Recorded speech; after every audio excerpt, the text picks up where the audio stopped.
It's okay. Here we go. We're back on the road. Okay. So, what is the purpose of storytelling? So, we share lived experience with a clear goal. We focus on impact, not just emotion. We connect our personal story to broader issues, and it's designed to educate, inspire, or advocate. Purposeful storytelling means sharing lived experience with a clear intention. So there's a reason we're sharing it. We're not just sharing it just to, share it. And it connects to a meaningful goal. It's not simply about expressing emotions or telling personal details. It's about creating impact. I want you to think about that as you think about sharing your story. So as family care advocates, our story should help others better understand the challenges families face, while also connecting and advocating those experiences to larger system issues, is access to services, stigma, communication barriers. When we share with purpose, our stories become tools for education, inspiration, and advocacy, helping families feel seen, professionals gain perspective, and systems move towards meaningful change. Recently, families together went to Albany to share. We've heard many stories shared there, with some of the politicians. So sharing those stories on that stage helps to bring meaningful change. It's important to continue to share those stories of us. It's important for youth to continue to share those stories, to help bring change about.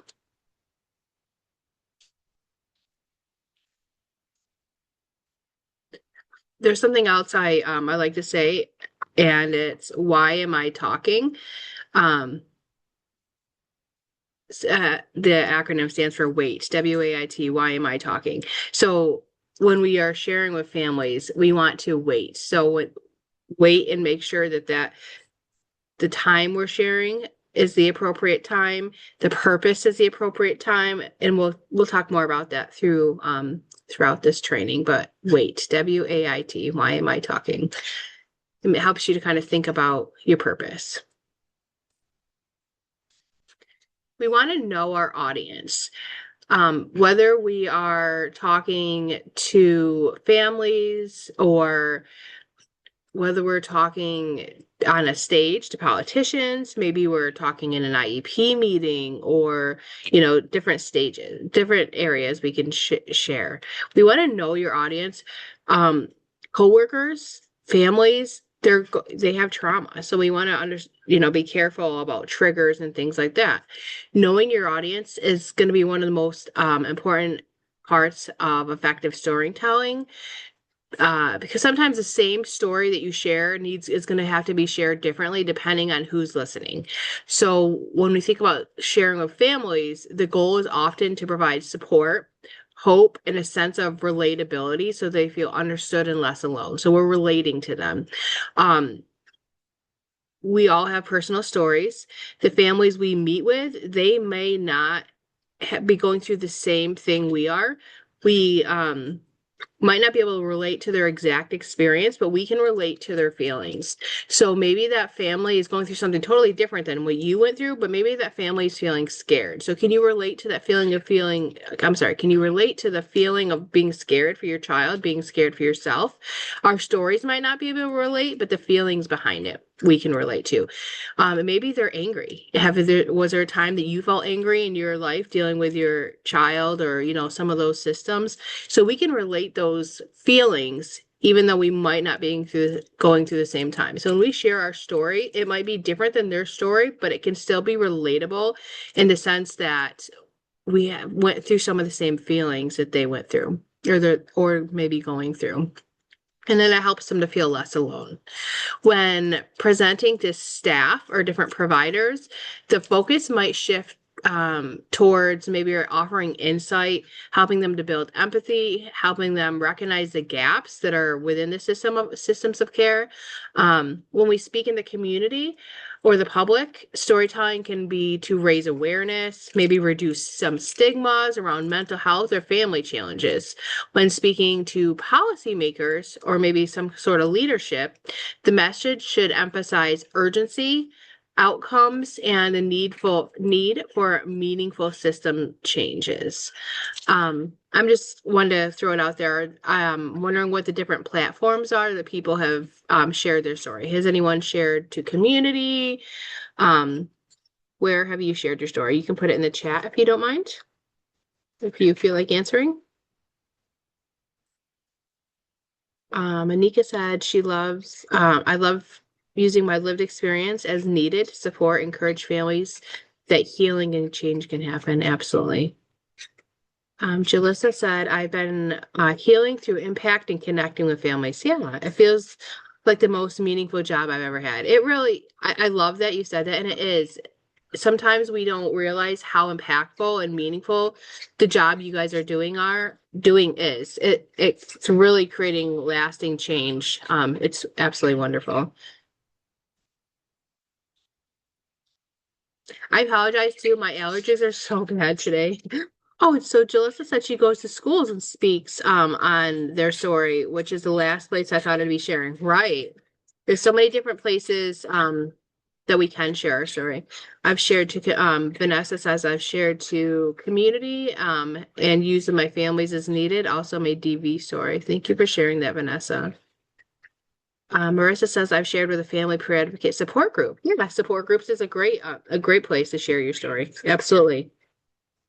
So as we can see, there's a lot of different places. Angelique said, just had to tell my story yesterday to providers regarding my 14-year-old son with autism who has recently attempted suicide. Thank you for sharing that, Angelique. Um, yeah, sometimes we have to share to providers um, and really be the voice for our children. Thank you all for sharing your answers for that.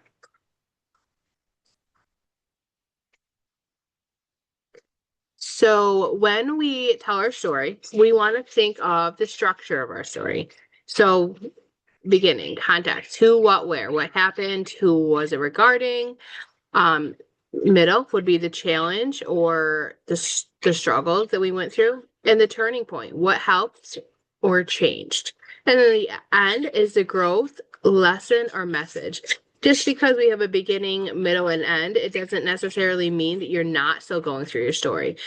You know, we're FPAs with lived experience, and some of us are still in that lived experience. But we can still share, what happened in the past. We can share what happened, right, what we're still going through. But structuring your story is going to help to ensure that the message is clear, focused, and meaningful for your audience. Again, starting with the beginning, we want to provide context. Who was involved, what was happening, and where the situation took place. This helps listeners understand the foundation of your experience. Going back to the middle, that should highlight the challenge or struggle. Maybe there was a barrier that created difficulty for you and your family.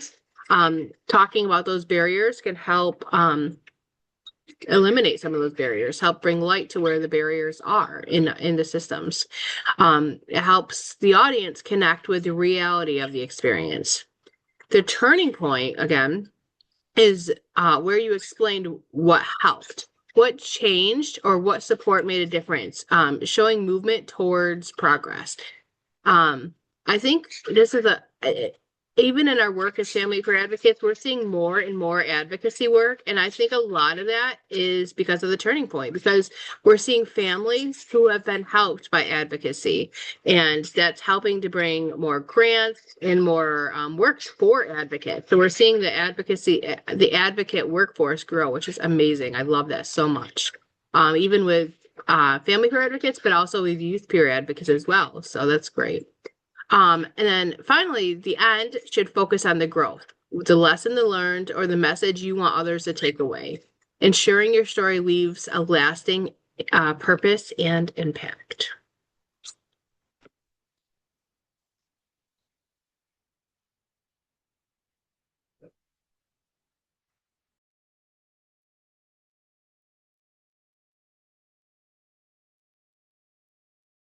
So we want to lead with purpose.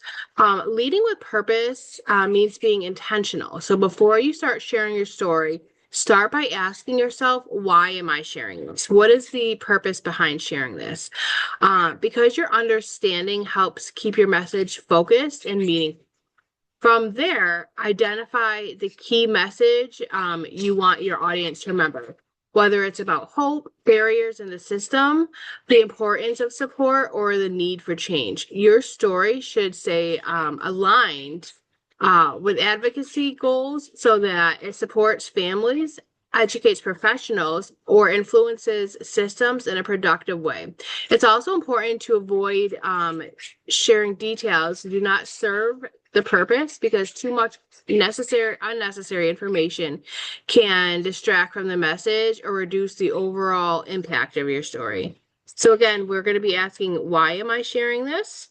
Find or identify your key message, stay aligned with advocacy goals, and avoid sharing details that do not serve the purpose.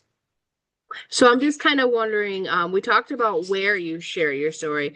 I'm just wondering, what are the reasons that you might have shared your story that you find? Can we put those in the chat? Christy, would you mind reading those for a moment? I'd be happy to. So Lynette was ahead of the game.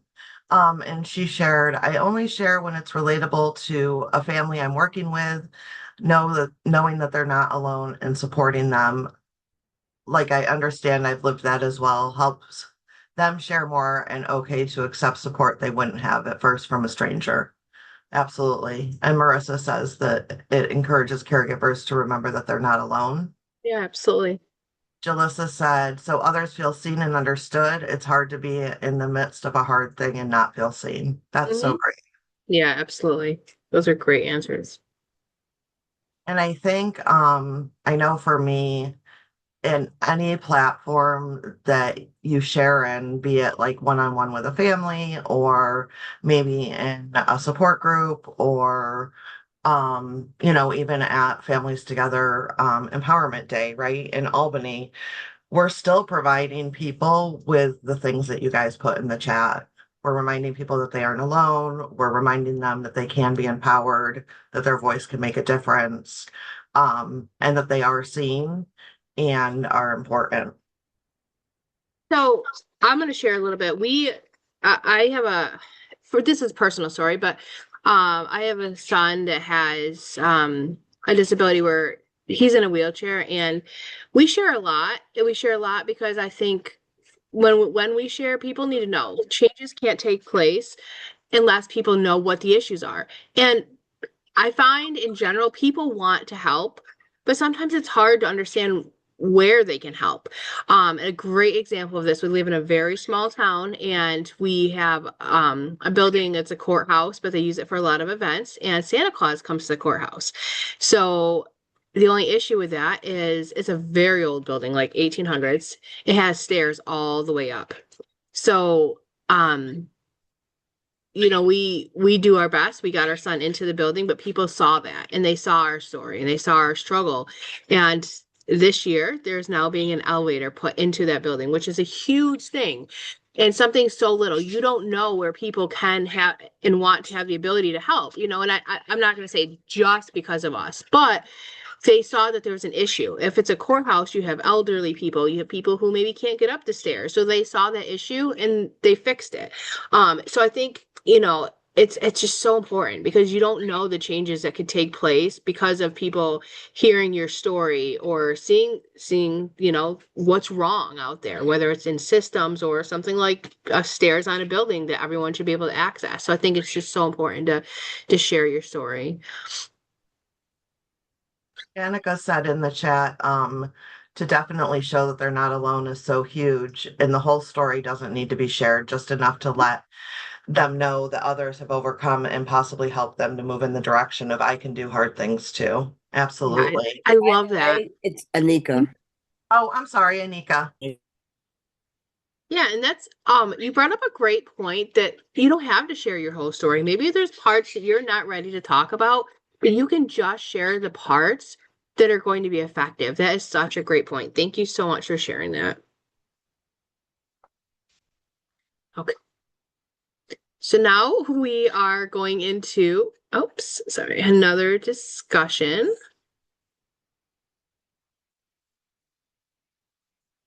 We want to turning experience into purpose.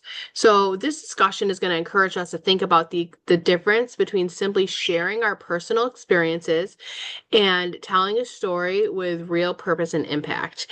A powerful story goes beyond the personal details and helps others learn, connect, or take action.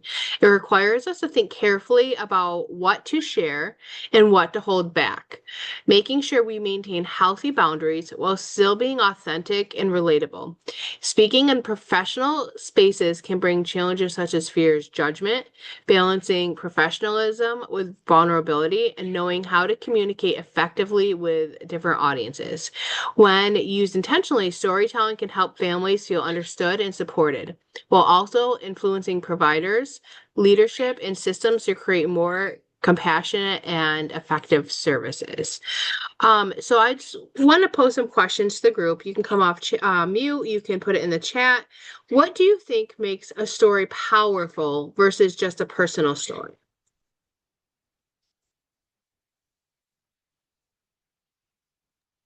It's at the right time. You have to gauge it. Also, when it's not overpowering what they're sharing.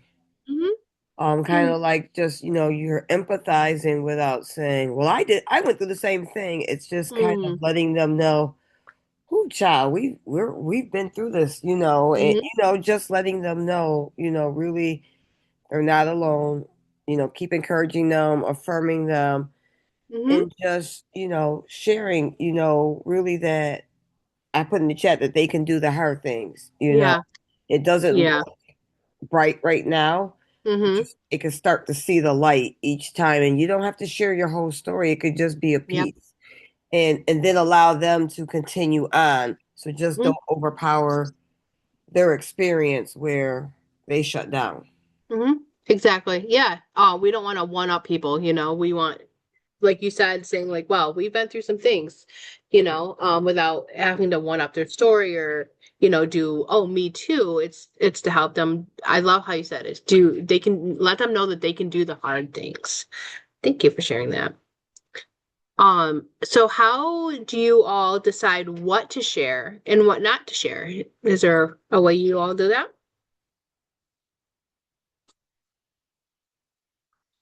See some stuff coming in the chat. Vanessa said your tone and voice, not talking too fast. I talk way too fast. I hear that, Vanessa. Me too. Especially when I'm nervous.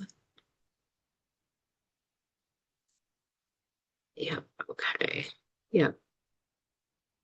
Talking way too fast. And when I think about a powerful story, it doesn't, going back to the first question, sorry. A powerful story doesn't have to be something that evokes emotion. Like it doesn't have to make you sad, right? A powerful story doesn't just have to make you like cry, so to say. We can have powerful stories that are funny, that make you laugh, that it can give you hope, that can, you know, so there's a lot of different emotions behind powerful stories. Maria says that um, making sure that it's not about us and it Hmm. remains about the person that we're walking alongside at all times. Yeah. And Jalissa says, I pause for a while to see if they're going to keep speaking. And Mhm. if they don't, I'll add something that relates and helps encourage them to keep speaking. Yeah, that's great. And I forget who said it, but I know someone said that they share their story in a school. So when we share to maybe adults, it might be complete, our story might be, the points we bring out might be completely different than when we share in, say, a school full of kids or even teens in college or, what have you. Um, Somebody also suggested to ask if it's okay to share with mhm. them. And I think that that's great too. Yeah, absolutely. Has anyone had any challenges that came up when speaking in a professional space? I know a couple of us had said we talk too fast. Sometimes I have to slow myself down. I have to be mindful to not like go on a tangent Yeah. or like even when I'm doing trainings and stuff, for families together to not let aside like question or comment sort of get me off track. Yeah. Yeah, Jalissa says sometimes not knowing what to say. Amen. Mm-hmm. Angelique says I have to try not to overshare. Yeah, absolutely. And then, how do you think storytelling can influence systems, maybe, or support our families? Melissa said, when I share in public, I get anxious and start stuttering.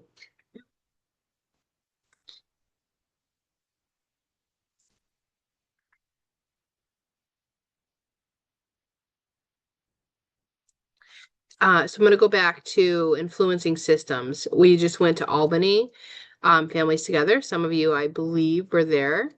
Um, and we heard stories of systems that may not have worked for families, things that need to be changed. And fun politicians, leaders, when they hear those things, they're the ones that can make those changes.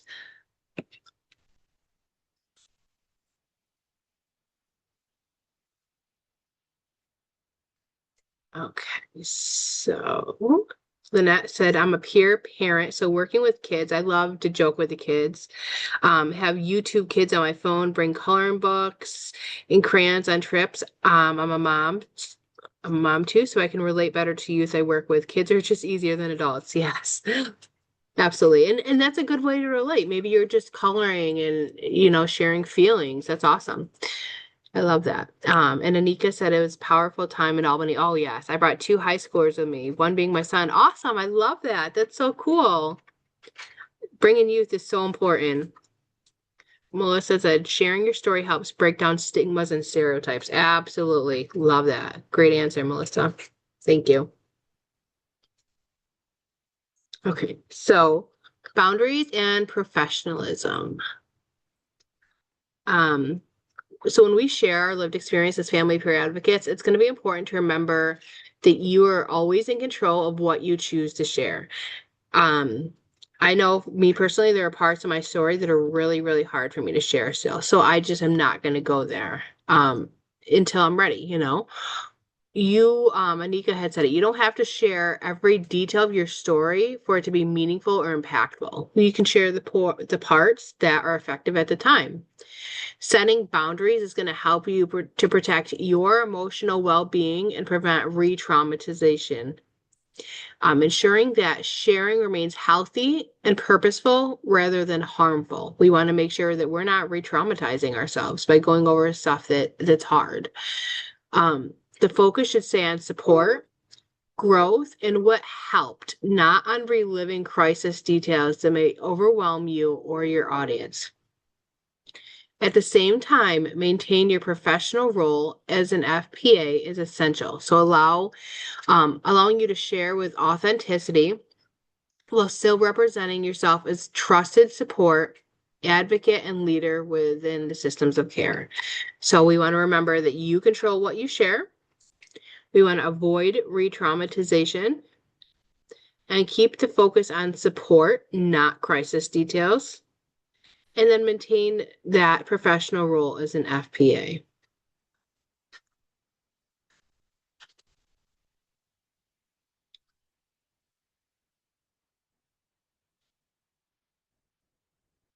So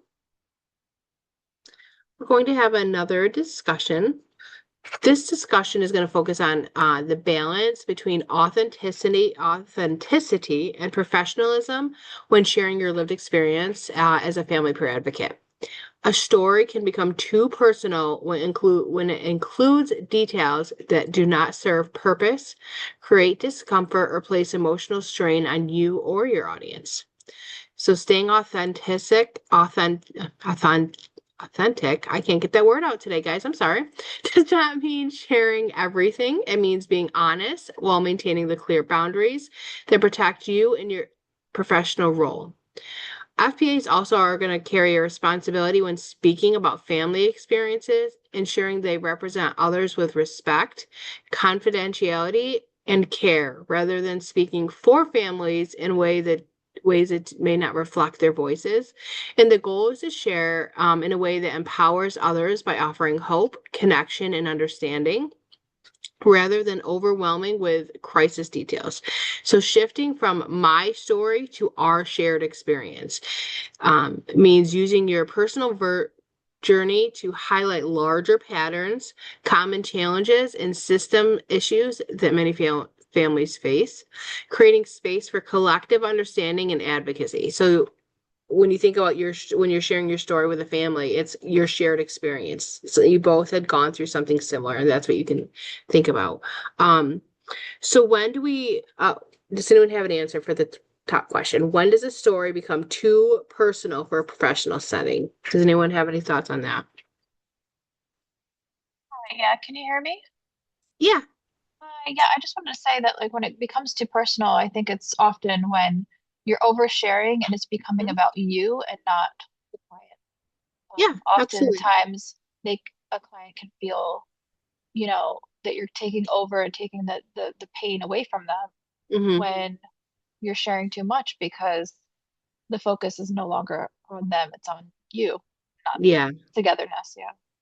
Yeah, absolutely. And sometimes the it can almost like switch the roles when you like you said when you're making more about you, where now like the family is comforting the FPA, then we know that it's too much about you. So we want to be careful of those boundaries and like almost switching roles. And so how do we stay authentic while maintaining boundaries? Does anyone have any idea about that or how you do that?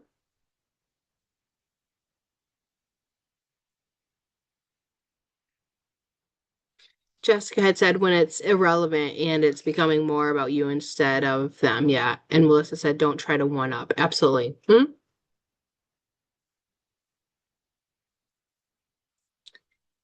So what responsibility do we feel FPAs have when representing other families' experiences? So maybe it's your youth you're speaking about, maybe it's a spouse or sharing a story that affected you, but it's kind of their story. What responsibility do we have in that?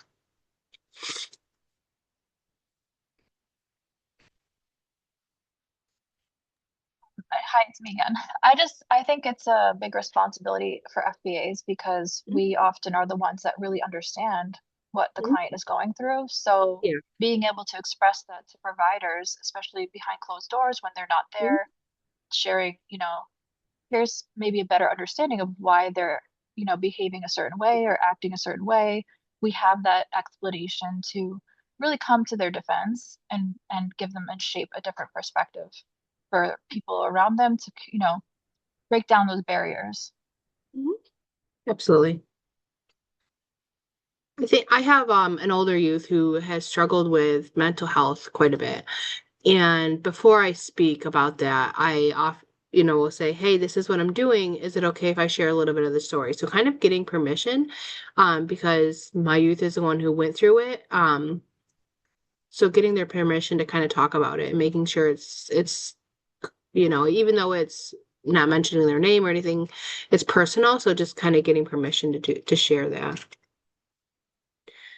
Um, yeah, exactly. Jessica said never share any identifying information and only share what they want to be shared. Yep, exactly. Angelique said be careful not to sound victimized, but empowered to express their stories in a way that sounds like you're trying to advocate as a survivor. Absolutely. Great.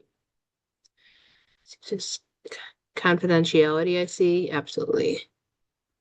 Great. Thank you so much for sharing that. Okay, so then the last question we're going to ask is what does it look like to shift from my story to our shared experience? Does anyone have any thoughts on that?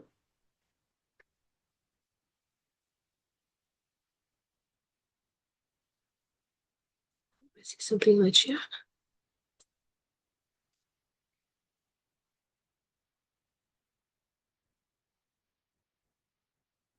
Yeah, I think that my story is more about the details that are like really Mhm, personal to you. Whereas mhm, our shared experience is really those patterns that we see over and over again. Like when mhm. somebody's maybe going through domestic violence or something like that, there's a lot of cycles and patterns that we could each relate to if you've gone through something sort of similar to that. But Yeah. those similarities are the shared experience, whereas my story might have a lot of details that are not necessary for the conversation. Yeah, absolutely. I think about when we think about my story, there might be different service providers or agencies that you didn't have a great experience with. And I think it's important to be careful when we share those experiences because just because we had a bad experience doesn't mean somebody else might. So kind of being careful not to share with my story, experiences that might lead someone away from using a certain agency, unless it was like extremely harmful, but just kind of sharing that, um, letting the family decide what agencies they would like to use. You can share your experience, you've had bad experiences with certain agencies, but just kind of being careful of that, I think. Let's see, too new. Anika said, also do not make it seem that your way of getting through is the only way. Exactly. Every family has a different way to they handle things. Um, so we can offer suggestions, but the families have different ways. Um, Lynette said, don't make the conversation about you. Melissa said, wrap it back around and remind them that if I can overcome it, anyone can overcome it with the right support. Absolutely. And Anika said, also share that you had a hiccup through the journey can also help, not to mention those agencies. Yeah. Because when you said that, don't mention the agencies that maybe or people that might have let you down. It could be the opposite too, that Yeah. an agency or person, people that helped you Yeah. may not be available or able to help them in the same way. Exactly. Personality conflicts, so many Hmm. different things could happen. So Hmm. sometimes it's just good, to mention that, hey, you find an accountability partner, find someone you also can confide in, you know, or there's Yeah. different ways to do it without basically, or even if you give multiple agencies. Now, the one that necessarily was not the best for you, or maybe it's a pattern with that agency, I Yeah. may not give that as a resource, but Mhm. when you're giving resources, make sure you've also vetted them as well, because you Yeah. also don't want them to Hmm. go, you know what I mean? Like where Yep. they're being traumatized again because this agency Exactly. just does not understand, or this person is so about them, Hmm. they'd never be able to like Yeah. start helping the person. So Yeah, exactly. That's beautifully said. Thank you for sharing that. Yep. Exactly. So every provider might not work for everyone. Someone who might have worked great for you might not work great for them, but somebody that didn't work so great for you might work great for the other family. And like Anika said, just making sure we're vetting those agencies. Exactly. Okay. So how do we connect stories to advocacy? Connecting the story to advocacy means moving beyond personal experience and showing how the experience reflects larger system issues that affect many families. So, by linking our story to challenges such as access to service, maybe communication breakdowns, stigmas, or lack of support, we can help others understand that these are not isolated problems, but patterns within the system of care. It's important to highlight the real barriers families face when also showing what effective support may look like, whether that's strong communication, peer support, family centered planning, or trauma informed services. So the goal is not only to share what was difficult, but also offer solutions and recommendations that can improve outcomes, create meaningful change for the families moving forward. So we want to link personal experience to system issues, highlight barriers that families may face, show what effective support may look like, and offer solutions or recommendations.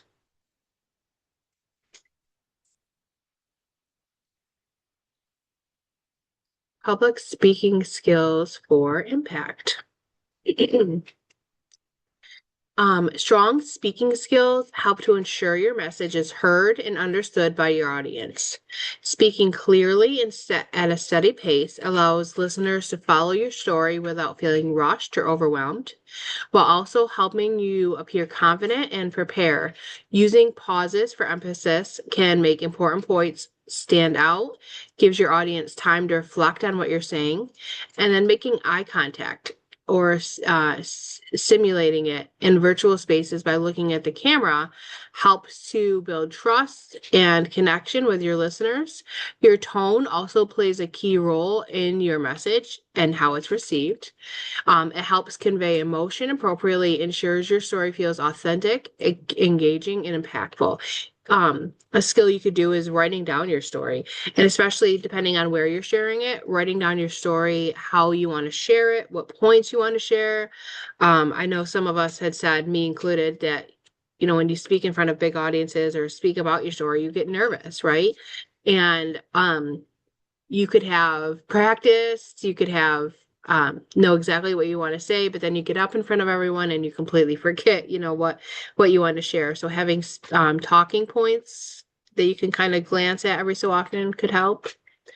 Um, is there anything else that might help you when you are sharing your story?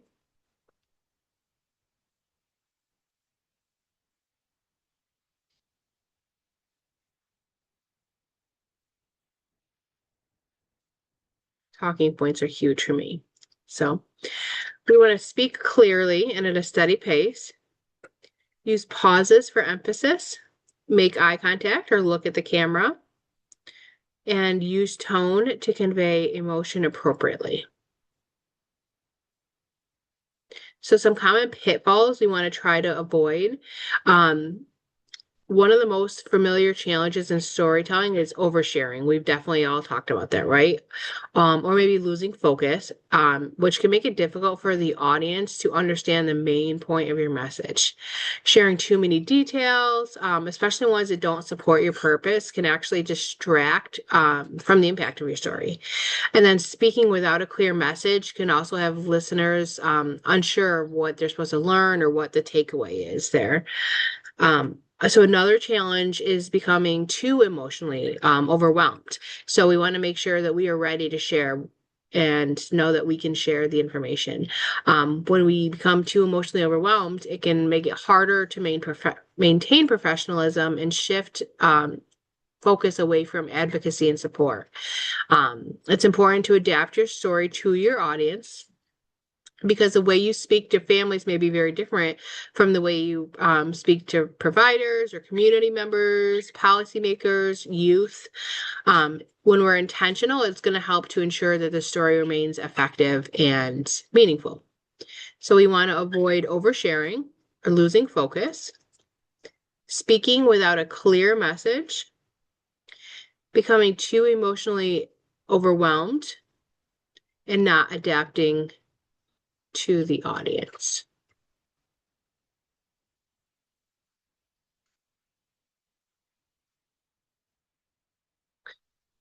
Strength-based storytelling focuses on resilience, growth, and the ability to move forward rather than only highlighting struggles or difficult experiences. As family peer advocates, it's going to be important to share stories that recognize challenges, while also emphasizing the strengths, coping skills, and support systems that helped create change. When we highlight strengths instead of staying only in the hardship, we help families to see possibility and feel encouraged rather than discouraged. Our stories empower families by sharing that the progress is possible and that support can make a difference, and they're not alone in their journey. That somebody's been through it, or if not the same thing, something similar. We want to reinforce hope, and when we do that, the possibility helps create connection. We can create connection with those families. We can create trust. We can create motivation for families to keep moving forward. If a family is just really struggling and they don't see hope, and then they hear your story, and maybe that the way you made it through, and that you made it through, that there's a light on the other side of the tunnel, that can help create that motivation or help them get out of that place where they're stuck. Okay, we're going to do a little activity now. We will work in pairs or small groups. And I want you to all to kind of talk about your, like, basically an elevator speech, a 1 to 2 minute version of your story. And we can share a couple with the group and receive feedback. So when we're in the groups, talk about what is the one story that you often share? What is the purpose behind it? And what is the key message you want others to hear? I'll break you up in groups and you can talk about that a little bit. Moment.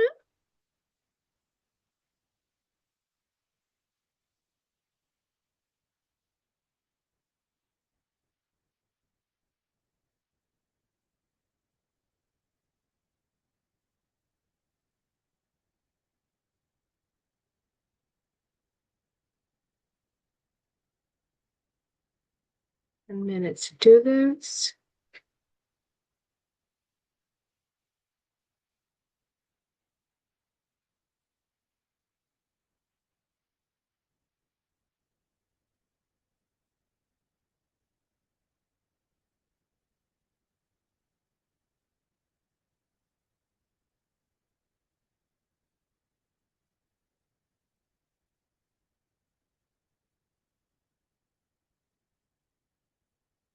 All right, just getting the room set up.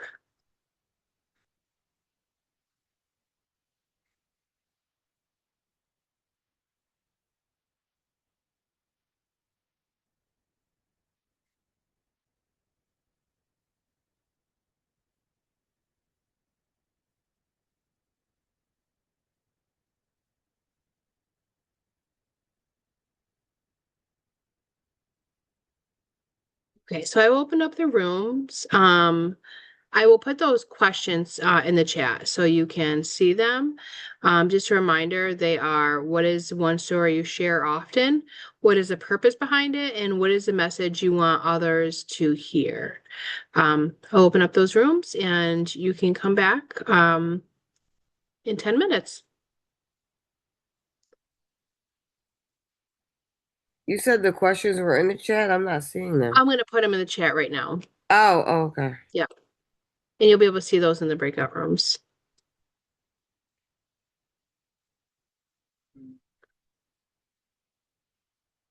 Christy, I put you in a room, so just don't enter. I couldn't get it to not do that. I'm sorry. Okay, let me get those questions in the chat. Why is that? Okay. What is one story?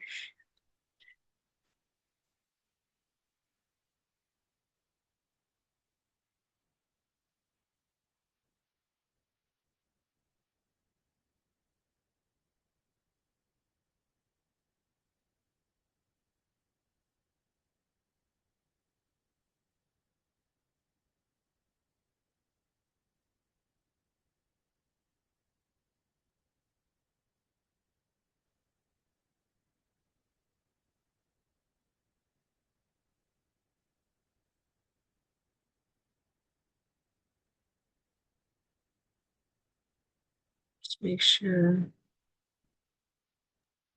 Angelica and Jacqueline, are you able to join your rooms?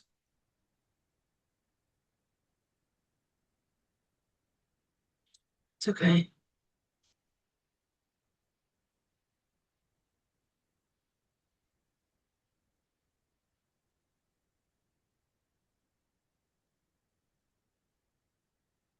My allergies are so bad. My eyes keep watering. I don't know if you can notice. I'm like, Mm-mm. and then let's see, How long do they have? 10 minutes. Oh, oh, Angelique's getting added back into the group.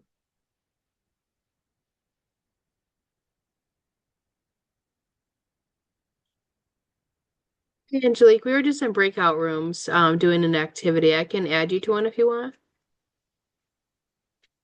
Hi, I apologize. I was kicked out. Yeah, Oh, she was here, but then she got kicked out. oh, we'll try. Angelique, Yeah, we'll try again. I don't know what group I belong to. Okay.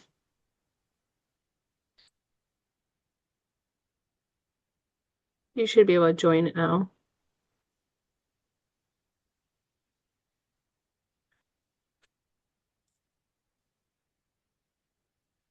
I'll put Jacqueline in the waiting room right now. I couldn't, it didn't say like not to add hosts. And I was like, where is that It's button? fine. You're a co-host, so I made you a co-host. That's why it took me a moment. Oh my gosh. Oh, and then my husband must have left my remote control on the bed. And all of a sudden I hear like this like loud music and I'm like, what is that? And then I look over, my TV's on and I'm like, oh my gosh, my dog jumped on the bed and turned the TV on and could you hear it? No, I didn't That's hear it. why that one I was like, where can I ask them a question? And then I was like, okay, I'm gonna ask this. And then I turned and I Yeah. ran over. It's so funny. Gosh. Yeah. Somebody asked in the chat, I don't remember who, Hmm. to send the resources, the talking points, and the slides to them. I was like, we'll send you the slides. Angelique, she in private messaged me too. Can you provide resource, info, narrative you're reading as well as a Uh-uh. PowerPoint? No. I said, we don't provide that. We'll provide the slides. Does it sound like I'm reading? I'm trying not to. It's TJ's talking points though, so No, but you're good. all But right. like, make your own training. We Yeah. don't sell them. Yeah. Yeah. So I just said no, that we would send her the slides. And I wrote down everybody's email who wants them.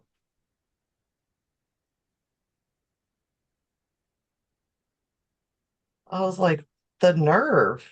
Yeah.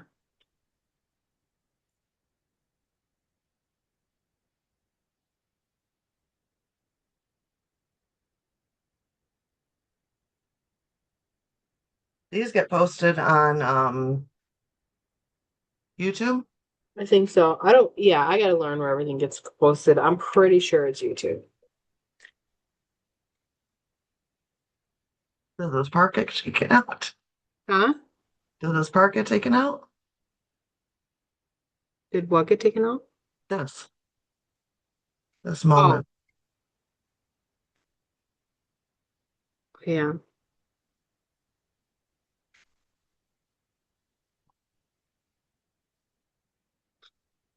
Okay, so they have 5 minutes left. So we only have two more slides. I mean, I think that people, by the time we debrief this, and then if you can like Yeah. throw in another question, um, maybe you could ask like, what's a time when you shared some of your lived experience and it made a big impact? Like, can you share that with us? Yeah. It's why it's hard for me to share other people's stuff because I always go too fast and like, I mean, I think it's fine. It's Friday. yeah. Nobody's gonna be like, oh my gosh, we ended 15 minutes early. Yeah. Yeah, that's true. Actually, it's only 11. It's already 11. Yeah. How did yesterday go? Oh gosh, it was so cold. Oh, It rained in my husband assured me it wasn't gonna rain, so nobody brought umbrellas because it wasn't supposed to rain. right. And then it did. But it was okay. It's always good. I it's a really good time because they invite a lot of schools and it's super fun, but it's just but it's freezing. Last year, so we ordered shirts because Nico already gets a shirt. So we ordered shirts and last year I got a long sleeve shirt and it was like 85 degrees. So I'm like, not this year, I'm doing a short sleeve shirt, but I should have just paid attention to the weather and realized it's gonna be freezing, but I wore a shirt under it, but it was cold. So Well, good. I'm glad that he liked it. yeah, it was fun. This is third year doing it. They have a mascot race, which is always so funny. So all the mascots from the different schools like run the track. It's Oh, hilarious. that's Yeah. so fun. Yesterday someone's head came off. It was so funny. Oh gosh. Yeah. We had yeah, a couple different school districts, probably 5 or 6 actually. Wow, that's a lot. Yeah, and our school district is small. They're actually adding new parking lot spaces to the elementary and the high school because They're just we're a small district, but like small but mighty. Like our sports teams and our music team is really good. So we host a lot Mhm. of events and stuff, you know. And it's just never anywhere to park, and we're a rural area, so it's like small little, you know, streets, and it's craziness. We actually, the school, my backyard is really long, and then there's a railroad track, but if you look, it's the high school football field is right behind my house, and that's where it's happening. Oh, So, but we can't walk because it's so wet, you know? oh, yeah, So you were crossing the saying that. railroad tracks, I mean, it's like a foot of water back there over the railroad tracks. So I can ask you, how many people per class? 150 maybe. Oh, okay. So, I mean, it's mid-sized. Like my husband went to, I don't know if you know where Cicero is, Cicero, North Yeah. Syracuse, and they had like six or 800, I think, per class. So, Oh, you yeah. know, we're like Yeah. My 150-ish. kids Forrest had the biggest class. Like his class peaked for our community, and that was Oh, 100 kids per class. And oh, then okay. Tori and Gavin each had like around 85-ish. I think I'm worried that I don't know what they're gonna do because we have Micron coming here. I don't know if you heard about that. A No. huge, huge plant. Um, Oh, so people will be moving there. yeah. So housing has gone way up, Was it and already up for you guys? the cost, no, we got in our house just in the nick of time. No, I mean like, but in general, right now, is it like already insane? Oh yeah, And now it's getting worse. oh yeah, yo yeah. So the our taxes keep going up because they keep raising like the value of our Yeah, house, and I'm like, assessment. Yep. so every year our taxes are going up, and I'm like, but the value of our house has doubled. So if we sold it right now, we'd get double essentially. Hmm. It's Yeah. crazy, the housing market. Yeah. I guess ours is double too. Yeah. It is. It's nuts. Hi guys, welcome back. So, Yeah.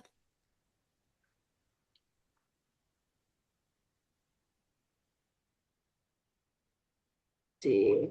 There's one more room that isn't joined. They have about 30 seconds, and we'll go over some of the answers.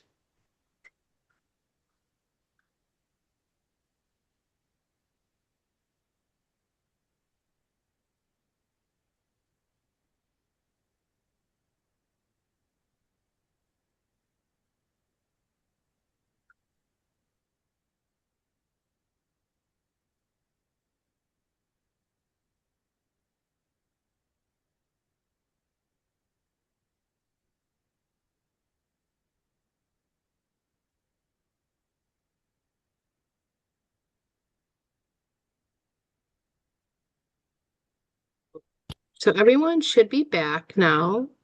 I'm gonna open up the floor if anyone wants to share in 1 to 2 minute brief version of your story, what you came up with. Does anyone want to share that? Can I just have a quick reflection for a second, Yeah, if I can? absolutely. So, we got into our group, but I did not realize how much we were all going to connect. Mhm. It went from like telling our stories to realizing we all have the same story. Oh And wow. it feels good to walk away like, okay, now I'm giving them my number because it's like, Hmm. you connect over your story, but not realizing okay, this feels really heavy for me. Okay, it still feels really heavy for them. And we're still all helping community. So I just want to say, like, I'm thankful I hopped on this meeting today. This is my Aw. first time hopping on this. So I'm very thankful. And that was my reflection. So sorry. I'm so happy. That makes me so happy to hear. Thank you so much for sharing that. That's beautiful. Ashley, you cut us off right as we were exchanging our information. And I I'm was like, sorry. The room automatically closes. I'm no, sorry, Angelica. no, that was like devastating. I'm sitting here typing as fast as I can, and then it just said click. Oh, I was like, no. So the oh man. people that was in my group, I'm putting in my work email. They know who they are. You know what to do. that's awesome. I love that that happened for so many people. Yeah, that's great. I love hearing when that happens. And that can happen with our families too. Does anyone want to share their story, or maybe one story that you might share often? I could I put the questions back up. I Mhm. will, Tamika. Sure. I was part of it was like the 504s and IEPs. I know that's such a big like hot topic Yeah. nowadays too, but just sharing where I just had the experience where sometimes even getting the doctors sometimes to do it, and I was sharing with Wendy that at one time there's one doctor that only wanted to do meds, and the other one was like this one that always did the referrals for the specialist. Hmm. So it was kind of like, no, one didn't do meds and the other one would sometimes do Hmm. meds and the specialist. So it's like best of both worlds. You're like, no, okay, now I'm gonna walk over here. I need them to sign this paper. Hmm. So then Yeah. sometimes even once you get like sometimes fighting the diagnosis and then with the Hmm. school, sometimes schools are just tough about it. Like you can have a staff member that says, I don't believe this child has this, even though the diagnosis is Yeah. right there in front of them doing it. It's like you have to encourage not only yourself, but also when you're dealing with another parent or guardian or caregiver, that you are the expert in your child. No one knows that child more than you. They might see that child in school, but you have that child all the time. You know, Hmm. so you know what works, what might work best for them. Even you might not know everything in school, but working together helps. But also know that you are the expert and you don't have to feel bad for anything. So mine was when I had a teacher that just would not agree. And I'm just like, look here. This is what the 504 says. This is what we're going to have to do. And including bringing a district doctor in is, and just having the whole team say, look, Hmm. we are going to work together with this. They had to pull him to the side or whatever, but it's just something you had to do. But then I also had my son who knew the diagnosis was able to say, look, this is what I need.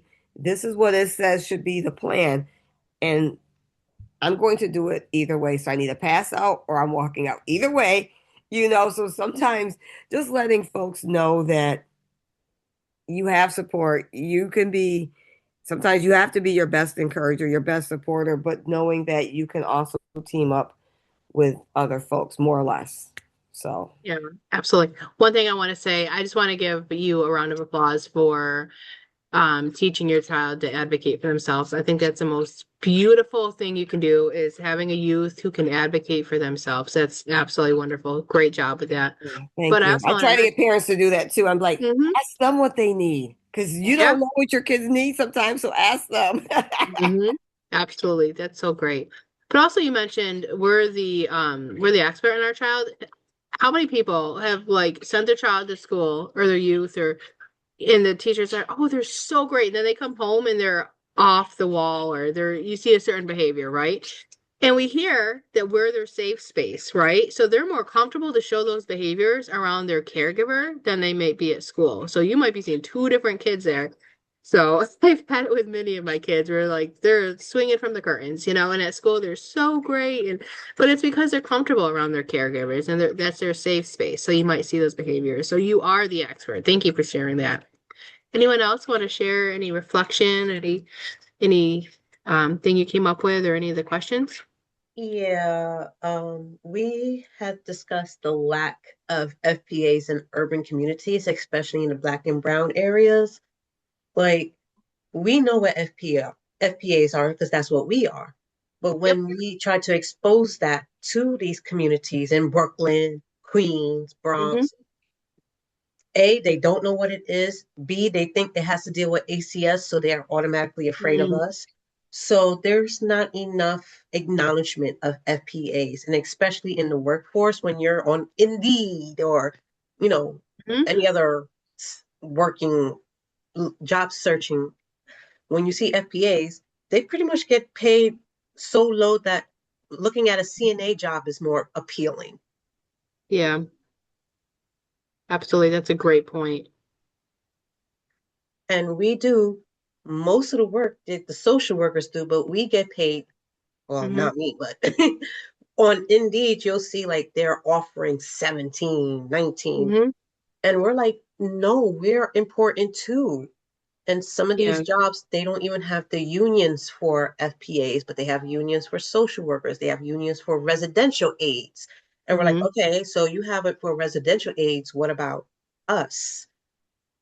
hmm One of the things we talk about when we go to Albany is workforce, not wait list. And there are wait lists because the workforce, there's not enough people. And the reason there's not enough people is because, just like you said, I don't know how anyone can survive on $17 an hour, especially I'm in upstate New York. I'm like looking at Brooklyn and Queens. I don't know about that.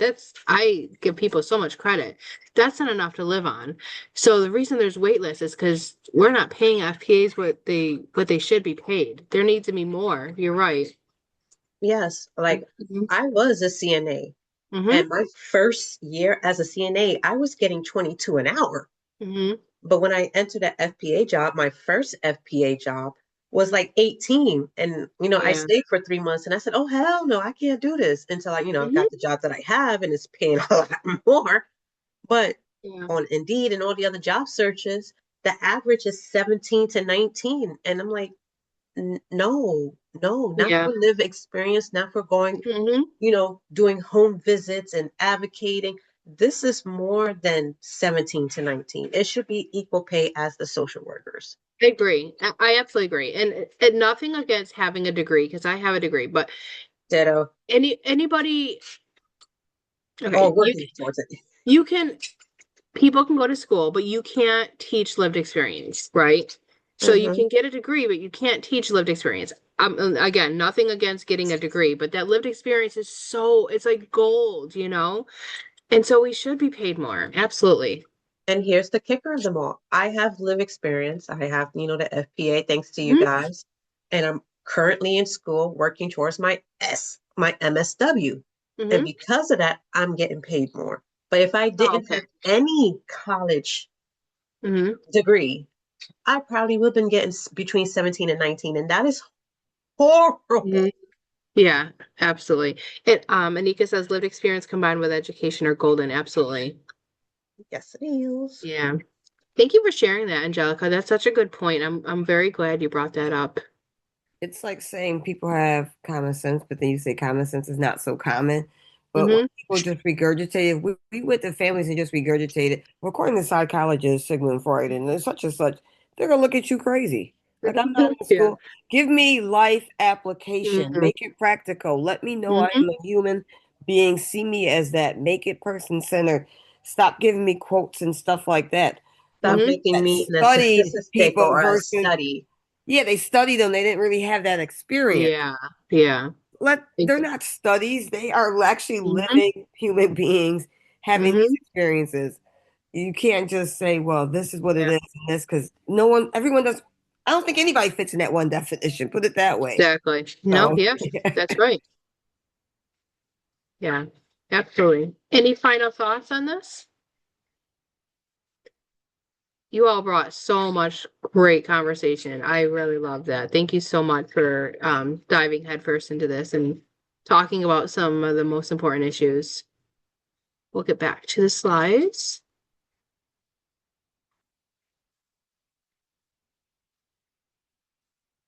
Okay, so call to action.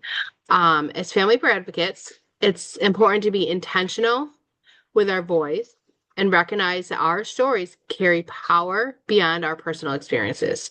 Sharing with purpose means using our lived experience to create understanding, challenge barriers, and inspire meaningful change within the systems of care.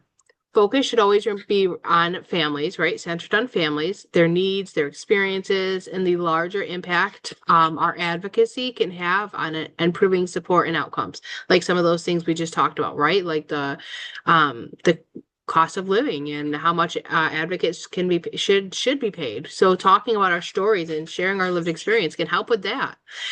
Storytelling is not something we perfect overnight. It's a skill that grows with our reflection, practice, and feedback.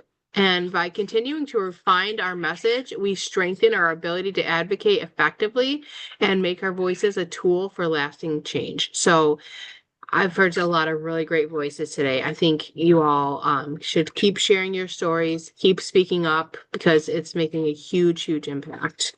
We might not see it right away, but it is. So in conclusion, your story is more than a personal experience. It's a powerful tool for connection, understanding, and change. When shared with purpose, storytelling strengthens advocacy by helping families feel seen, helping professionals gain perspective, and helping systems recognize where important improvement is needed. So, purposeful storytelling creates a greater impact because it focuses on the message, not just the moment. At the same time, boundaries are essential because they protect both you and your message, allowing you to share in a way that is healthy, professional, and effective. Every story shared with intention has the potential to shift understanding, challenge those assumptions that people have. We heard a couple of them, right? And create positive change within families, communities, and systems of care. Um, before I move on, does anyone have any final questions, thoughts about anything we went over today? Melissa did share earlier that I feel we are the connection between providers and the layperson. Absolutely. Okay. So here's some of the resources that TJ used for this. Storytelling and Communication, Made to Stick by Chip, Heath, and Dan. Here's some of those. He used Trauma-Informed and Ethical Storytelling, FPA and Family Advocacy Resources, Practical Tools. These will be available on YouTube once they are published.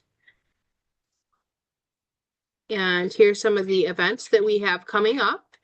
We have Real Talk, Real Tools. That's on May 28th, 10 to 11:30 with Sumner Youngs, Kim Kaiser, and Simca Weinstein. They're going to be talking about dual diagnosis, the whole person, neurodiversity, and mental health.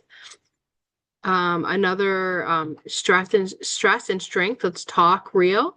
It starts early. The stress on our kids carry and how we can support them. That's April. Sorry, that's not. These are all April. I'm sorry about that.